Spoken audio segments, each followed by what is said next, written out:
Tev, have you ever wondered where it all began? The universe, humanity, our stories. The answers lie in a book of beginnings, the very first book of the Bible, Genesis.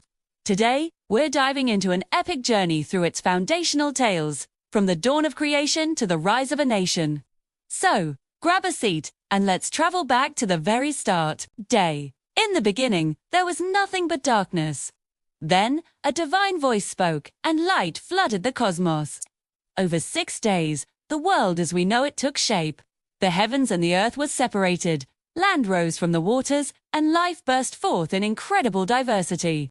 Plants, sea creatures, birds, and animals filled the new world. On the 6th day, humanity was formed, crafted in God's own image, and given a special home, the beautiful Garden of Eden, a paradise where everything was perfect. But this perfect world was soon tested.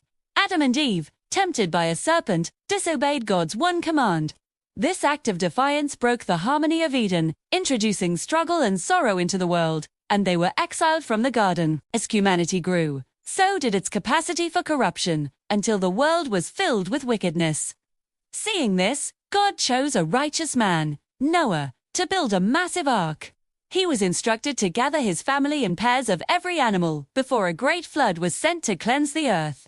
For 40 days and 40 nights, rain fell, and the waters covered everything. When the flood receded, Noah and his family stepped out onto a fresh new world, under the promise of a rainbow, a sign that God would never again destroy the earth by water. Generations later, God called a man named Abram from his home in Ur, promising to make him the father of a great nation. Renamed Abraham, he journeyed with his wife Sarah to a promised land. Their faith was tested time and again, but God's promise held true.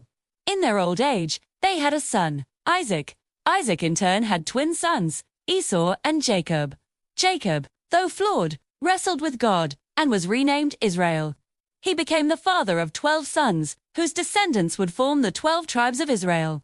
The story of this family is one of love, betrayal, struggle, and reconciliation. Among Jacob's sons, one was his favorite, Joseph. Adorned with a special coat, Joseph's dreams foretold his future greatness, sparking jealousy in his brothers. They sold him into slavery in Egypt, telling their father he was dead.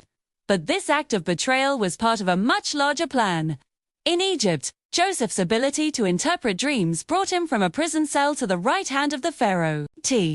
He saved Egypt and the surrounding lands from a devastating famine. It was this famine that brought his unsuspecting brothers to Egypt, seeking food. After a series of dramatic tests, Joseph revealed himself, not with vengeance, but with forgiveness. He famously told them, "You intended to harm me, but God intended it for good." The family was reunited, and Jacob's entire household settled in Egypt, setting the stage for the next chapter in their incredible story. From a single word spoken into the void to a family finding refuge in a foreign land, Genesis is a powerful saga of creation, failure, promise, and redemption. It's the story of how it all began. Thanks for joining me on this journey through Genesis. If you enjoyed this, please like, share, and subscribe for more stories from the annals of history. See you next time.